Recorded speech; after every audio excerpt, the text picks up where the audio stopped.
The cast of home movies is filled with complex dichotomies. For a series that is so lighthearted and goofy, it does a great job at depicting characters that are often walking contradictions. I've talked at length about a few of these characters, but one that exemplifies this principle is Jason Penopolis. When you search for something, don't find it.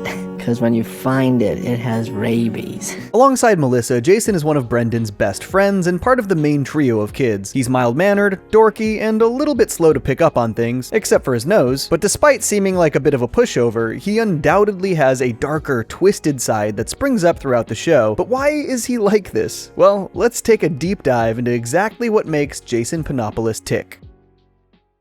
People don't understand me. I wanted to make a difference. Jason Penopolis was of course introduced in the very first episode and remained a mainstay throughout the entire show. At first glance, he's a pretty quiet, dorky kid. He has a perpetual stuffy nose, and even his standard pose features him with his hands timidly and politely folded in front of him. Jason isn't usually super confident in himself. In Season 1's The Art of the Sucker Punch, Shannon and his brothers throw Jason in mud simply for saying hello. Brendon tries to motivate Jason to get more fired up, but Jason pretty much just accepts his fate. Jason, that people can't do that to you. I mean, No, they can. This lack of self-esteem continues later in the episode, as when Jason joins Brendon and Melissa at Shannon's party, he tries to hide to not draw too much attention to himself around Shannon. Ironically though, in this very same episode, Jason has no issue standing up for himself against Brendon, who decided to film himself fighting Shannon to avenge Jason. Jason rightfully felt as though Brendon was making this fighting documentary all about himself, when in reality, the whole thing was sprung on due to Jason's mistreatment in the first place. It's my documentary. no, it's not. It is. No, it isn't. That's a lie. But after he gets what he wants, he doesn't really know what to say on camera and goes back to his shy, unsure self. These moments of anger and confidence are something we'll see a lot of from Jason, showing that despite his reserved and shy demeanor, he has a more brazen side to him that we'll get into a little later. Out of the main trio, he is by far the grossest. He picks his nose all the time, and in Season 1, he's especially egregious. He finds dentures in a dumpster and puts them in his mouth, admits to wetting the bed, admits to eating through his nose, bounces a long booger all the way down to the floor and sucks it back in. Lots of nose stuff with Jason. In School Nurse Jen even calls Jason out for being so unhygienic, claiming he's a breeding ground for bacteria. Later in the episode, he comes back to visit her and she's impressed by his progress. Jason, you seem clean today. What, did you accidentally fall in the tub? Interestingly, Jason being gross and unhygienic starts becoming less of a recurring problem from this episode on. This was probably just a natural change that occurred once Adult Swim picked up the second season, but my headcanon is that since he had a crush on Nurse Jen, he started taking his hygiene more seriously after she suggested it, though he does still like picking in his nose from time to time. Outside of being generally gross, Jason's often slow to follow conversation and prone to misunderstanding the world around him. She was upset because we made pottery out of her grandfather. Pottery. What does that mean? Are you sure she didn't say mockery? Mockery would make more sense, wouldn't it? You know Mary had a little lamb? Yeah. She did. Jason, what are you doing here? Don't I go to school here? It's Saturday.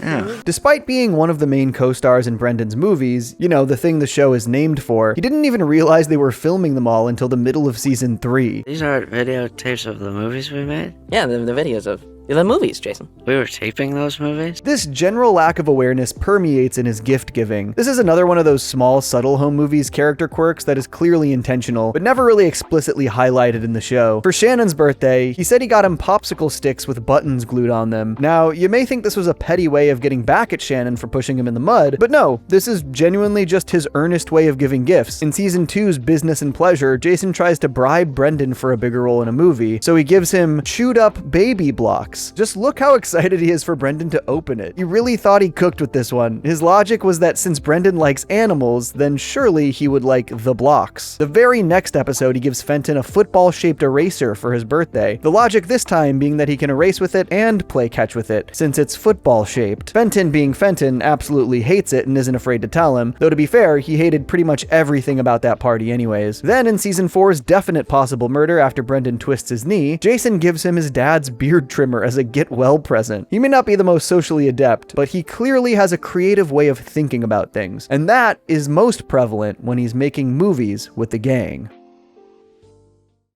The good director works within his limitations. Being part of the main trio, Jason is a ride or die for both Brendon and Melissa. He tries to give Brendon advice on multiple occasions, and even though he's not always the brightest, he's shown to have some great ideas in a pinch. When Brendon runs for class president, Jason comes up with a slogan, "Think big, vote small," a play on Brendon's last name, Small, which is actually pretty clever. He wasn't even paying attention during the meeting, he just pulled this out of his ass. He even lets Brendon pretend to be him so Brendon can use his family's country club membership to impress his crush, Cynthia. It's dishonest and ill-advised, but it ultimately comes from a genuine place of wanting to help his friend. In Shore Leave, he comes up with an escape plan to break Melissa out of the fairy princess group, one that involves microwaving a can of spray paint to cause an explosion as a distraction. Jeez, once again, he gets surprisingly crafty in the 11th hour. Very MacGyver-esque. This craftiness carries over into his creative work on the trio's movies as well. He's passionate about his creative opinions and never shy about voicing his ideas. The entire premise of Business and Pleasure revolves around Jason desperately trying to make his role as a waiter in their new film more prominent. He keeps interrupting the scene to insert his own spin on it, eventually resorting to the aforementioned bribery. This leads to a back and forth between Jason and Melissa, with both of them fighting to keep their major roles in the movie. In the end, it's Brendon who chooses to scale back his own part to give them more of the spotlight. I guess terrorism works sometimes. But this passion comes from a genuine love of film. While Brendon is usually framed as the film kid because he's the director, both Jason and Melissa are just as invested in their projects, sometimes even eclipsing Brendon's dedication. And Jason, in particular, comes off as a full-on cinema snob here and there. People shoot out of sequence sometimes. Jason, how do you know that? Because I read Scorsese on film. In Psychodelicate, the three of them have to narrow down which of their movies they're going to submit to the local film festival, and Jason is extremely confident that the movie he picked out of the bunch is the best one. When I say now, hold up the number of the movie you're voting for.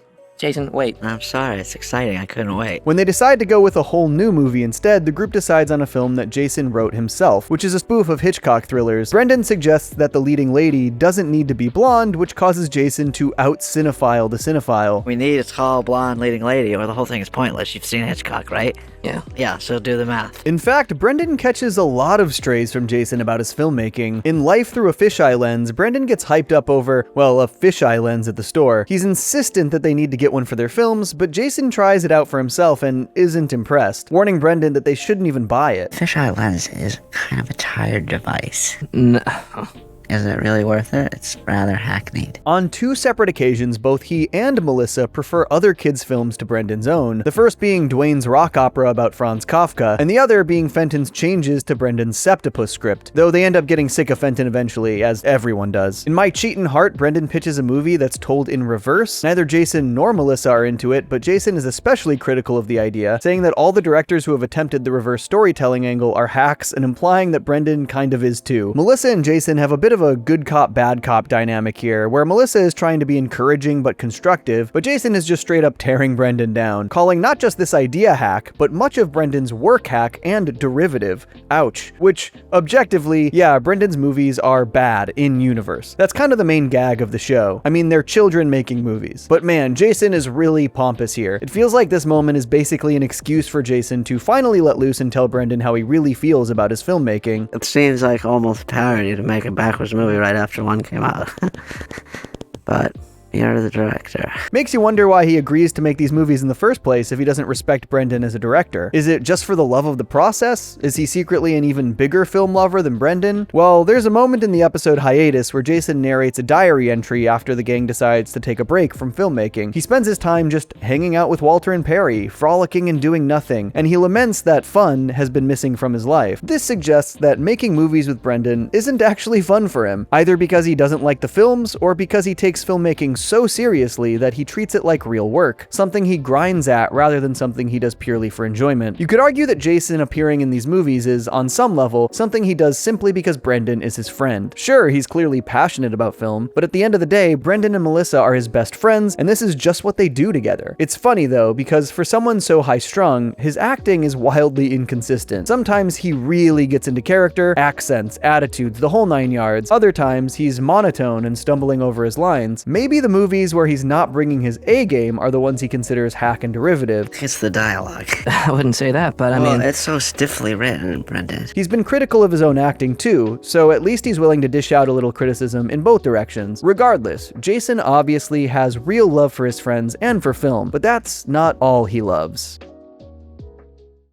What if she doesn't like me and then I get burned? Jason probably has the most love interests out of any of the main kids, though love might be a strong word here. Unhealthy romantic obsession or limerence is probably more apt. His first tango with romance is in season 1's School Nurse, where pretty much everyone is crushing on Nurse Jen, including Jason. When he finds out Coach McGurk went on a date with her, he goes absolutely feral, saying he'll kill McGurk and starts chomping on his leg. Obviously, neither of them had a chance with her for very different reasons. Side note, McGurk and Jason are both voiced by H. John Benjamin, which is ironic since the two don't have a ton of one-on-one time, given Jason isn't on the soccer team. Jason actually gets combative with McGurk again at the end of Shore Leave. Brendon, make this kid stop talking through that thing before I break it. Well, Brendon, make this guy kiss my ass. There's that Jason dichotomy again, quiet and insecure until he isn't. He has a couple other short-lived crushes, like the improv girl and possibly even the busking guitar player. That one's not as clear, but he's definitely swooning over the guitarist singing a song about him. So either he has a little crush, or it's just his latent narcissism enjoying the attention. Jason has actually expressed interest in Melissa as well. It never goes anywhere and isn't a major focal point, but in writer's block, Brendon writes a scene where Jason's character passionately kisses Melissa's character. Melissa is not having it, but Jason is super down. Then, in Four's company, Jason confidently tells Brendon that he's going to marry Melissa one day. So laid back and sure of himself. But by the end of the episode, it's revealed that Brendon told Melissa what Jason said. When confronted, Jason tries to play it off as if he never said it. So as confident as he seemed, he's still too shy to fully own it. Funnily enough, Melissa teases him about it playfully. She's not totally against the idea and doesn't seem put off at all. Maybe she's even warming up to the possibility. Like I said, this ship doesn't end up going anywhere, but Jason can be sharp sometimes, so who knows, maybe he's onto something. I don't want to marry you. Oh my god, no. Alright, well, then let's get to work.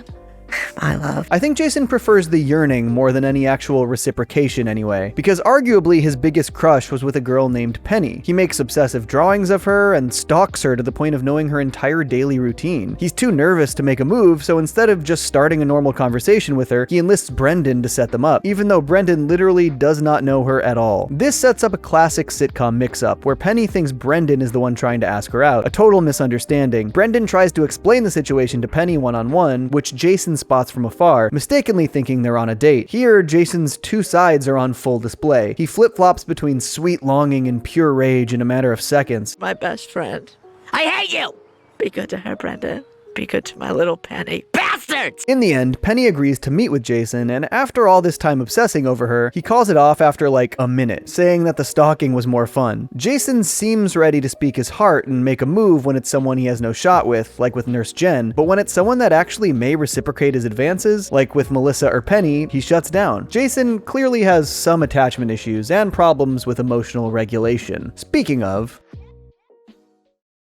You do the man like he dragged me! As we've seen already, while Jason is quite soft-spoken on a day-to-day basis, he has a dark side. He's almost like a Jekyll and Hyde. This darker half of Jason is debaucherous, rageful, and downright violent. He's prone to snapping at people who push him too far, including Brendon and Melissa. This erratic anger tends to reach a boiling point fast. Stop it, Mommy! Whoa. Brendon! Yeah. Don't, Brendon! Don't open your mouth! What's the matter, Melissa? Checking to pick up a fat baby? There it is! Pick him up! Your words mean nothing to me! Bad, Tonto! Bad bird! It's alright, Jason. Jason, jeez. What's extra eerie about these outbursts is that he comes back down to earth just as quickly as things escalate. I am so sorry for what you just witnessed. But even when he's not losing his temper, he can still harbor violent intent. We know he wanted to kill McGurk when he went feral, but it's even creepier when he calmly suggests killing, something he has done 3 separate times. In the Heart Smashers, Jason suggests to Paula that she should kill the guy she's dating since he won't take a hint, and then immediately proposes they do the same to Fenton, who's ruining one of their movies with his usual Fenton antics. In Definite Possible Murder, Brendon, Jason, and Melissa suspect that Brendon's neighbor, Raymond Burley, killed his wife, and again, Jason suggests that they kill him, though this time he's weirdly excited about the idea. Man, I guess it makes sense that he hung out with Walter and Perry that one time. They are all some pretty messed up kids. Maybe Jason has the bloodlust too. I got the bloodlust! Me too! I wanna kill! Jason is, on some level, aware of his anger issues. He's capable of snapping out of them on his own, but in the episode Curses, during a sleepover with the gang, he's briefly shown meditating to fall asleep, monk attire and all. This doesn't happen until season 4, which could suggest suggests he's had some growth and is at least trying to manage his temper, much like McGurk, who started building a Zen garden around the same time. Of course, Jason's anger and violent tendencies aren't the only aspects of his darker side. He also has an addictive personality, particularly when it comes to candy and junk food. At Fenton's birthday party, candy basically turns him into a belligerent drunk. His anger spikes and he becomes even more unstable than usual. He teeters between fully indulging in his addiction and desperately wanting to help break the cycle. Oh my God, help me. Help me, Melissa. Get off my back, Melissa. It gets to the point where Jason blacks out in front of Fenton's house. Melissa, having vowed to help him, forces him into a cab to take him home. He eventually makes his way back for more candy, but has sort of a come-to-Jesus moment with himself, a full-on existential crisis. He looks in the mirror and sees what a mess he's become, saying he misses the old Jason. Jason, for all his poor management of his emotions, can be self-reflective. It's interesting that despite Melissa doing her best to save Jason, Jason ultimately is the one who comes to terms with his addiction on his own terms after hitting rock bottom. Though, like all addictions, it takes more than one day of self-reflection to fully heal. In Bad Influences, Jason's junk food habit rubs off on Brendon. The two gain a copious amount of extra weight and keep enabling each other to eat more junk food. Recognizing the slippery slope they're going down, Brendon decides on a friendship breakup for their own good. However, after some time, Melissa and Jason stage a fake chance encounter at the pizza arcade. Both have slimmed down and Jason actually has some well-kept hair for once, but as soon as they have time alone, they immediately go back into their old patterns and gain all the weight back. This episode doesn't really have a clean solution. They just keep eating and eating until they're morbidly obese. But this addiction ends up spreading to Melissa and a bunch of other kids in the neighborhood, including Fenton, Shannon, Walter, and Perry. The episode just ends like this, but everyone is back to normal by the next episode without any acknowledgement. Just one of those sitcom things. Whatever they did to stop eating junk food and get back in shape presumably happens off screen, and whatever it is, it probably gives Ozempic a run for its money. In Coffins and Cradles, Jason's candy addiction makes one last appearance, fittingly on Halloween. To his credit, he initially makes a real effort to stay away from sweets and goes most of the episode avoiding it, but ultimately it's Mr. Lynch of all people who pressures him into eating some. Unable to resist, Jason goes into another bender, simultaneously begging for help and begging for more candy. Oh, and slurping down pure glucose in the process. Melissa refuses to give up on him and literally slaps some sense into him over and over again, far after he'd already come to his senses. Ow! I'm calm, Melissa! Stop slapping, I'm calm! It's gonna be okay. Ow! I love their Black Widow / Hulk dynamic they have here, where Melissa is always the one trying to talk down Jason. Hey, big guy.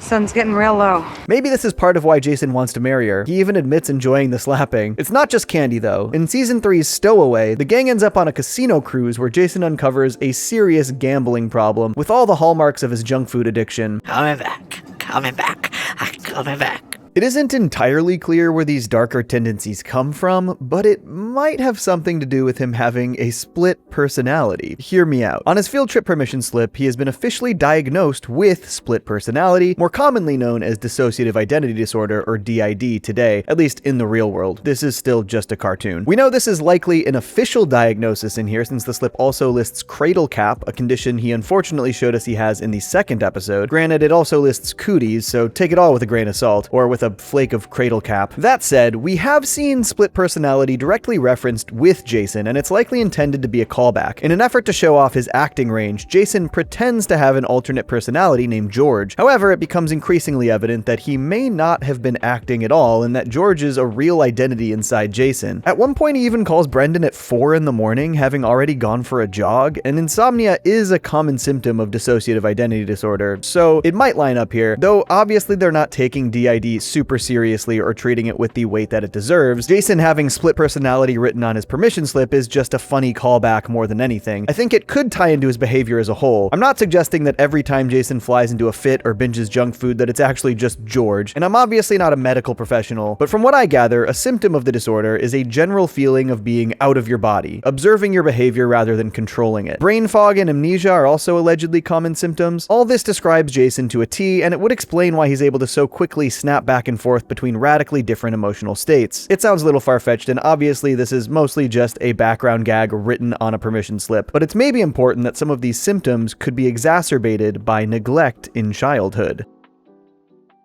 Does your mom know that you left? Your mom was right, Jason. One of the main recurring aspects of Jason's character, and another that's relatively understated, is that he's pretty much a latchkey kid. In the whole series, we never once meet his parents, although they're mentioned often. The best glimpse we get is this doodle that Jason drew of his mom. That's literally all we see of Mrs. Penopolis. But most of the time Jason's family comes up, it highlights how little of a bond he has with them and how neglectful they might be. In the second episode, Jason leaves home while sick to go to Brendon's house, even though his mom wanted him to stay behind to avoid getting others sick. This means she had no idea he snuck out. In method of acting, his parents packed him a single olive for lunch. That's it, just one olive. In the season 1 finale, the gang gets interviewed by the local news after winning a Young Filmmakers Award. While Brendon and Melissa both film their segments in their respective homes, it looks like Jason is filming his segment in the sandbox at Brendon's house, not with his parents or even in his own house. I mentioned before that Jason's parents are members at a country club, which implies that his family is well off, though we never learn what they do. Whatever it is though, it's likely caused them to not have much time for Jason. In this same episode, Jason is shown to not even know his own parents' names. I know Jason is just a kid, but if he's old enough to read a book about Scorsese, he's old enough to know his parents' names. In Breaking Up Is Hard to Do, Jason feels left out that Brendon and Melissa's parents are both divorced while his parents are still together. To try and feel like he fits in with his friends, he pretends that his parents are fighting all the time and on the verge of divorce, but when Brendon calls him out on the charade, we get yet another example of a severe lack of awareness and communication between Jason and his parents. They're staying together, aren't they?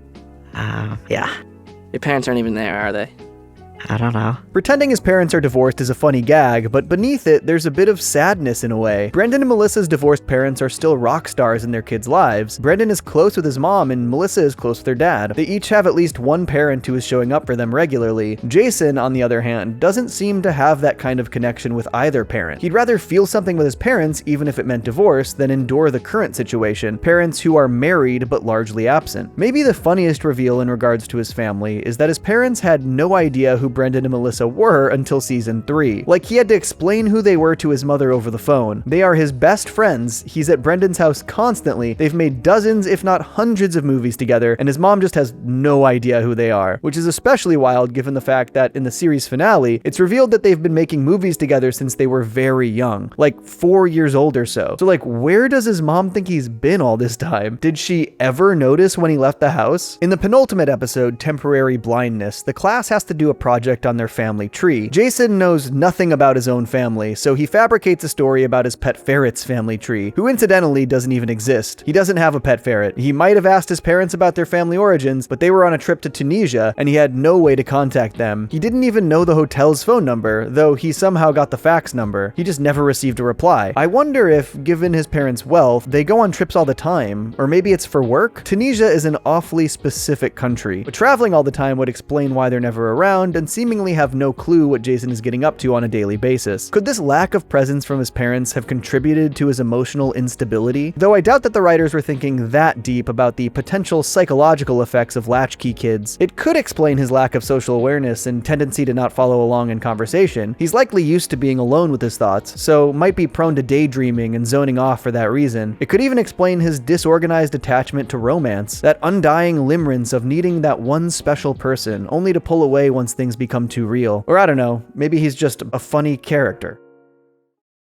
To be truly human is to be constantly exploring. To me, Jason is a neglected kid whose weirdness, impulsivity, and emotional volatility might stem from a lack of structure. His addictive personality drives many of his behaviors, whether it's candy, acting roles, crushes, or random obsessions, often pushing him into destructive cycles. Though outwardly timid and mild-mannered, Jason carries a hidden darkness underneath it all that emerges when he feels pushed, ignored, or jealous, creating one of the show's funniest contradictions. And this show has a lot of those to begin with. He's insecure but overconfident, soft but feral, stupid but clever. Jason's relationships with Brendon and Melissa reveal his core needs: validation, stability, and belonging. He swings between insecurity and emotional outbursts as he fights for his place in the world. Despite being the weird one of the group, Jason occasionally shows surprising insight, making him more multidimensional than his chaotic exterior suggests. Home Movies uses Jason as a comedic exaggeration of a kid growing up without guidance, a mix of innocence and chaos, possibly even a pinch of unresolved emotional baggage